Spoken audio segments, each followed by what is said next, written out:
आज माननीय मुख्यमंत्री देवेंद्र फडणवीसजी यांच्या अध्यक्षतेखाली झालेल्या मंत्रिमंडळ बैठकीमध्ये पुणे जिल्ह्यातील इंदापूर वालचंदनगर ही जी MIDC आहे, या MIDC परिसरामध्ये महसूल विभागाची शेती महामंडळाची रत्नपुरीची जागा 1000 एकर जागा आज नवीन MIDC निर्माण करण्याकरता महसूल विभागाने MIDCला दिलेली आहे।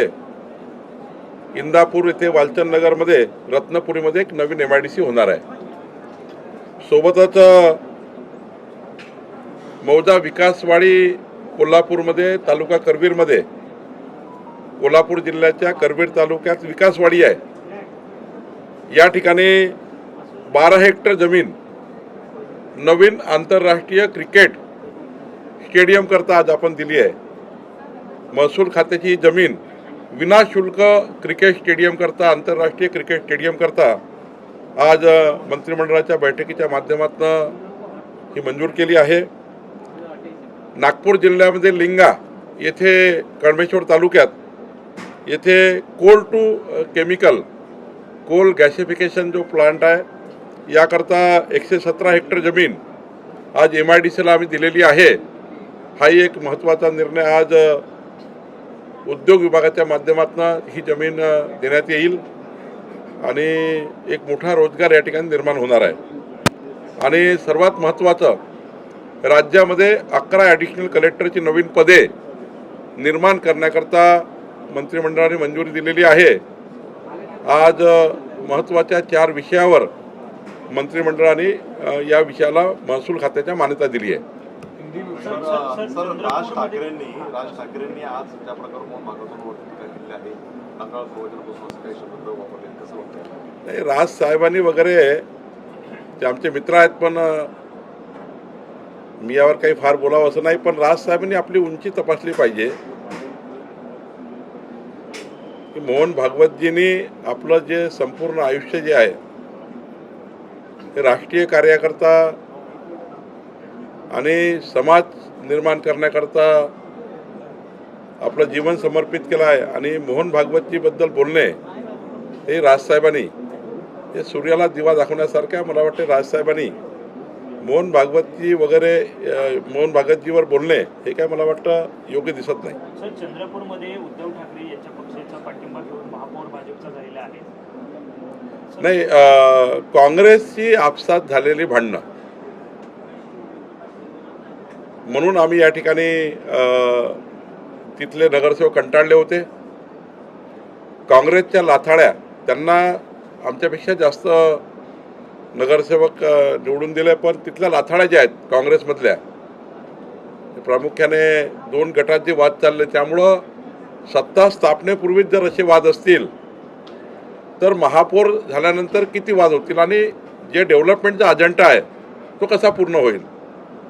ज्या उद्दिष्टाने चंद्रपूरच्या जनतेने महानगरपालिकेला मतदान केलं विकासाकरता, मग आता महापौर याकरता भारतीय जनता पार्टीचा पसंती आली की केंद्रातलं सरकार, राज्यातलं सरकार, दोन्ही सरकारं चंद्रपूरच्या महानगरपालिकेच्या विकासाला मदत करेल, ही भूमिका सर्व नगरसेवकाच्या मनात आली आणि म्हणून त्या ठिकाणी असं परिवर्तन झालं। खरं तर काँग्रेसने आत्मपरीक्षण करण्याची गरज आहे। त्यांनी 2 गटात केलेल्या वादामुळं ही परिस्थिती निर्माण झाली आहे। प्रयोग नाही आहे, हा प्रयोग नाही आहे।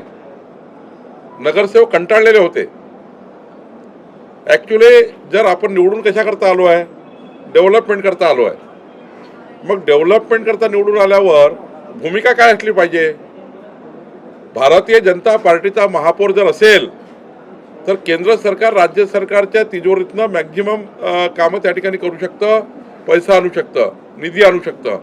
आणि त्यामुळे साधारण सर्व नगरसेवकाची भूमिका ही झाली की भाजपचा महापौर बसला तर मान्य सुधीरबा मुनगंटीवारजी असतील, जोडगेवारजी असतील, यांच्या माध्यमातून मान्य मुख्यमंत्री देवेंद्र फडणवीसजी मोठ्या प्रमाणावर चंद्रपूरच्या विकासाकरता निधी देतील।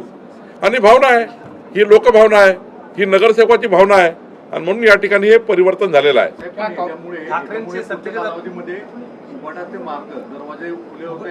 मला काय म्हणायचं आहे, यामध्ये राज्याच्या कुठल्याही राजकीय संदर्भ नाही, या निवडणुकीमध्ये केवळ चंद्रपूरच्या जिल्ह्याचा संदर्भ आहे. त्या जिल्ह्यामध्ये जी परिस्थिती निर्माण झाली महानगरामध्ये, त्या परिस्थितीच्या आधारावर निर्णय झाला आहे. तिथे काही झालं असतं तरी काँग्रेसला कोणी मत द्यायला तयार नव्हतं. आणि काँग्रेस शेवटी करणार काय त्यांनाही माहिती आहे. नगरसेवकांना हे महापौर बनल्यानंतर लाथाळाच होणार आहे. आणि म्हणून त्या ठिकाणी एक स्टेबल गव्हर्नमेंट आणण्याकरता, एक स्टेबल महानगरपालिका चालण्याकरता तेथील नगरसेवकांनी हा घेतला निर्णय आहे. क्या चंद्रपुर में भी गोवा की तरह हुआ कि कांग्रेस के साथ खेल हो गया? गोवा में भी 15-20 दिन तक सरकार बनाते रह गए, बीजेपी ने सरकार बना ली, कुछ इसी तरीके से यहाँ पर हुआ? देखिए, चंद्रपुर में कांग्रेस पार्टी में 2 गुटों में लंबा झगड़ा चला. मुझे इस बात का बहुत अफसोस है कि चंद्रपुर के कारपोरेशन का झगड़ा राहुल गांधी की तरफ जा रहा है. राहुल गांधी जी के चैम्बर में जाता है. ये कोई पार्टी है क्या? नेता सक्षम नहीं है? लोकल लीडर्स, राहुल गांधी जी तक ये मामला गया. उनके प्रभारी मल्लिका, वो अपने जो है वो प्रभारी को ध्यान देना पड़ा. मुझे लगता है इस प्रकार की कांग्रेस पार्टी की स्थिति होने की वजह से वहाँ पर कारपोरेटर ने निर्णय कर दिया, सारे कारपोरेटर ने मिलकर, कि बीजेपी का महापौर बनाया जाए, ताकि 5 साल हमें स्टेबल महापौर मिले, स्टेबल कारपोरेशन मिले. उसके माध्यम से मोदी जी की सरकार, देवेंद्र जी की सरकार वहाँ पर अच्छा काम कर सके और वहाँ पर ज़्यादा से ज़्यादा निधि मिले. इसलिए वहाँ एक कारपोरेटर ने लिया हुआ एक महत्वपूर्ण निर्णय है. और इस वजह से भारतीय जनता पार्टी का मेयर चंद्रपुर में वहाँ पर विराजमान हुआ है. यूबीटी जिस तरीके से आपको सपोर्ट की, उसको कैसे देखते हैं? देखिए, वो पार्टी का सवाल ही नहीं था, वहाँ तो कारपोरेटर का सवाल था. कारपोरेटर ने कहा कि भाई हम कहाँ जाएंगे, कांग्रेस पार्टी आपस में इतना झगड़ा कर रही है, उनका मेयर को वोट्स करके आगे क्या मिलने वाला है. आखिरी चुनकर तो डेवलपमेंट के लिए आए हैं, चुनकर डेवलपमेंट के लिए आए तो फिर डेवलपमेंट की बात करें तो बीजेपी का मेयर बनना चाहिए, क्योंकि बीजेपी का मेयर फुल फ्लेश देवेंद्र जी के पास, गवर्नमेंट के पास जाकर काम कर सकते हैं. उन्होंने अपने डेवलपमेंट का हित देखा है, डेवलपमेंट का एजेंडा फॉलो किया है. यूबीटी या इसका सवाल ही नहीं उठता है. तो निश्चित रूप से ये लोकल हुआ निर्णय है, इसका स्टेट की राजनीति से कोई संबंध नहीं है. आज कोल्हापुर में जिस तरीके से अंतर्राष्ट्रीय क्रिकेट स्टेडियम बनाने का जो फैसला किया गया है, उसे कैसे देखते हैं? और देखिए, हमारे जो रेवेन्यू डिपार्टमेंट है, इन्होंने 4 फैसले आज लिए. इंदापुर में, पुणे जिला में अजीत दादा की एक भावना थी कि इंदापुर के वालचंद नगर में एक एडिशनल एमआईडीसी बनाई जाए. पिछले कैबिनेट में अजीत दादा ने कहा था कि ये प्रस्ताव को महसूल ने, रेवेन्यू डिपार्टमेंट ने मान्यता देनी चाहिए. तो ये प्रस्ताव लाया गया और आज मुझे इस बात का अभिमान है कि माननीय अजीत दादाजी ने जो एक संकल्प किया था इंदापुर में एक नई एमआईडीसी बनाने का, तो 1000 एकड़ जगह हमने रत्नपुरी में वहाँ पर एमआईडीसी बनाने के लिए इंदापुर में दी है. साथ साथ में जो हमारा विकासवाड़ी है, जो आप कह रहे हैं, विकासवाड़ी कोल्हापुर में हमने इंटरनेशनल लेवल का क्रिकेट स्टेडियम बनाने का एक निर्णय वहाँ हुआ है. उसके लिए जगह चाहिए थी, वो आज हमारे रेवेन्यू डिपार्टमेंट की जगह हमने बिना शुल्क दे दी और अच्छा स्टेडियम वहाँ बनाया जा रहा है. खासकर वहाँ संभाजी राजे वहाँ पर लीड कर रहे हैं, उन्होंने ये प्रयास किया था. तो निश्चित रूप से ये भी एक काम हो रहा है. तो वहाँ पे लिंगा में मैंने कहा, नागपुर में कोल गैसिफिकेशन प्लांट आ रहा है, कोल से केमिकल, और ये प्लांट बहुत रोजगार देने वाला है, अंडरग्राउंड है सारी चीज़ें. तो निश्चित रूप से एक अच्छा प्लांट वहाँ पे आने वाला है. उसके लिए हमने 117 हेक्टेयर लैंड दी है. और साथ साथ में हमारे डिपार्टमेंट में 11 एडिशनल कलेक्टर, जो नई डिमांड थी, नए पद हमने निर्माण किए, तो 11 एडिशनल कलेक्टर की पोस्ट को भी हमने मान्यता दी है. आपने इंटरनेशनल स्टेडियम बनाने का फैसला किया, इंडिया पाकिस्तान का मैच उसमें होगा क्या? क्योंकि पाकिस्तान ने बहुत बार ऐसा कहा है कि भारत के साथ मैच नहीं खेलेंगे और फिर खेलने का. कोल्हापुर में भी श्री महालक्ष्मी माता जी का एक बड़ा संस्थान कोल्हापुर में है, और हमारा कोल्हापुर की नगरी में इस प्रकार का स्टेडियम होना हमारे लिए अभिमान की बात है. बहुत दिन से प्रयास चल रहा था, लेकिन जगह नहीं मिल रही थी. आखिर माननीय मुख्यमंत्री जी ने हमें कहा, रेवेन्यू डिपार्टमेंट को, कि आपकी जगह दीजिए. और मुझे इस बात का अभिमान है कि आज हमने एक इंटरनेशनल क्रिकेट स्टेडियम के लिए जगह दे दी। सर रोहित पवार आज प्रेस कॉन्फ्रेंस कर रहे हैं, खासकर अजीत दादा की जो निधन हुआ उसके बाद कुछ फैक्ट्स रखने वाले, कई सवाल खड़े करने वाले। पहले ही गवर्नमेंट ने एक तो इनिशिएट कर रखी हुई इंक्वायरी, उसके बावजूद देखिए कि उनका क्या रखते हैं, उनके पास क्या है, ये तो देख के ही बोलना पड़ेगा। आज उसके ऊपर टिप्पणी करके योग्य नहीं है। पवार जी, वो रोहित पवार जी क्या कहते हैं प्रेस में देखेंगे। सर, किशोर जोरगेवार असं म्हणाले आहे की मुख्यमंत्री देवेंद्र फडणवीस दावोसमध्ये असताना सुद्धा चंद्रपूरच्या या संपूर्ण विषयावर त्यांचं विशेष असं लक्ष होतं। माननीय मुख्यमंत्र्यांचं संपूर्ण नगरपालिका, महानगरपालिका, जिल्हा परिषदेच्या संपूर्ण निवडणुकावर पूर्ण लक्ष होतं आणि माननीय मुख्यमंत्री सोबत माननीय आमचे अध्यक्ष रवींद्र चव्हाणजी आणि माझ्याकडे खास करून निवडणुकीच्या प्रभारी म्हणून जबाबदारी होती। माननीय मुख्यमंत्र्यांनी ज्या ज्या सूचना आम्हाला दिल्या त्या सूचनेप्रमाणे आम्ही या ठिकाणी काम केलं आणि खऱ्या अर्थाने देवेंद्र फडणवीसजीच्या नेतृत्वामध्ये हा मोठा महाविजय आहे।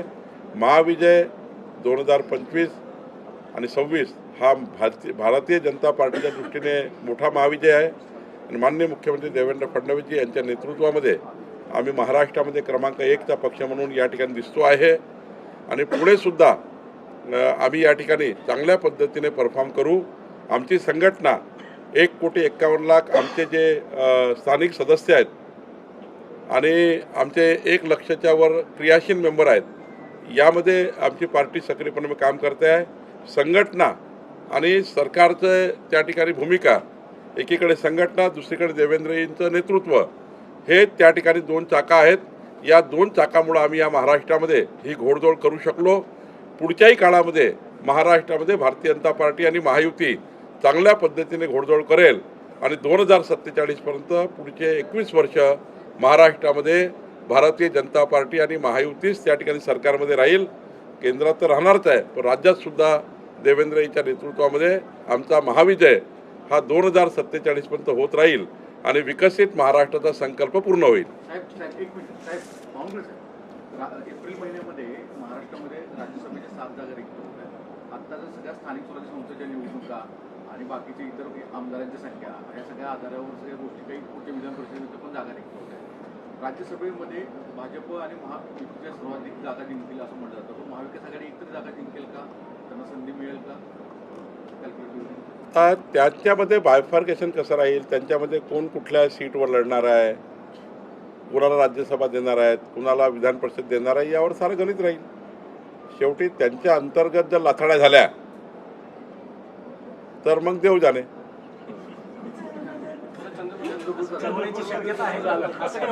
त्यांच्या अंतर्गत लाथाड्या झाल्या महाविकास आघाडीच्या तर मला देव जाणे, मी काही बोलू शकत नाही।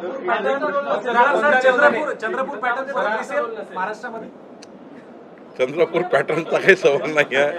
तो पॅटर्न फक्त चंद्रपूरमध्ये नगरसेवकांनी घेतलेला निर्णय आहे, हा पॅटर्न नाही आहे। हा महाराष्ट्राचा पॅटर्न नाही आहे। चंद्रपूर पॅटर्न महाराष्ट्राचा करू नका। हा पॅटर्न फक्त चंद्रपूर पुरता आहे। त्या नगरसेवकांनी कंटाळून निर्णय घेतला आहे। कंटाळून काँग्रेसला मत देणं म्हणजे चंद्रपूर भकास करणे आहे, भाजपला मत देणं म्हणजे चंद्रपूर विकसित करणे आहे।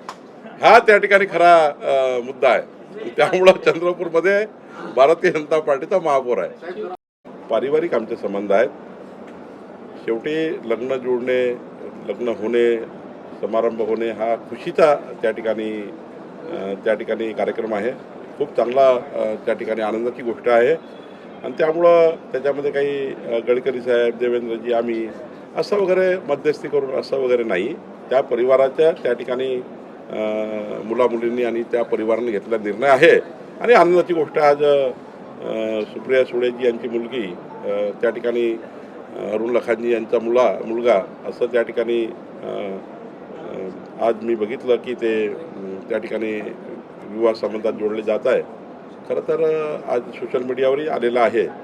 तर मला असं वाटतं याच्यामध्ये काही राजकीय संदर्भ नाही, हा पारिवारिक संबंध आहे आणि आम्ही सर्व लखानी परिवाराचे त्या ठिकाणी जोडलेले मागच्या 30 वर्षापासून। आणि अरुण लखानी हे आमचे राज्याचे कोषाध्यक्ष आहे, सहकोषाध्यक्ष आहे भारतीय जनता पार्टीचे।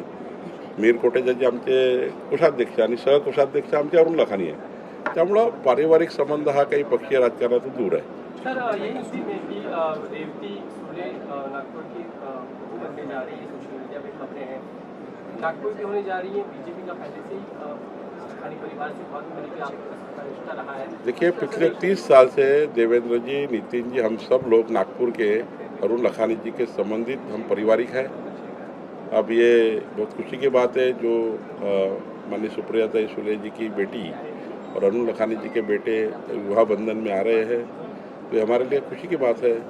और पारिवारिक अच्छा माहौल है। दोनों परिवार ये अच्छा एक विवाह संबंध जुड़ा हुआ है, तो मुझे लगता है इसको कोई पॉलिटिकल पार्श्वभूमि नहीं है। इसका कोई किसी का साथ उन्होंने मध्यस्थी का, इन्होंने मध्यस्थी का, ऐसा नहीं है। ये बहुत अच्छा विवाह संबंध बना है।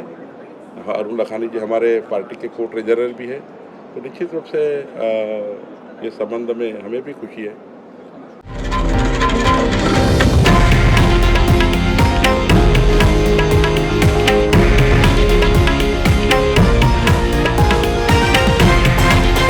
हे आहे देशातील नंबर 1 न्यूज नेटवर्क आणि आपण पाहत आहात TV9 मराठी, एकमेव.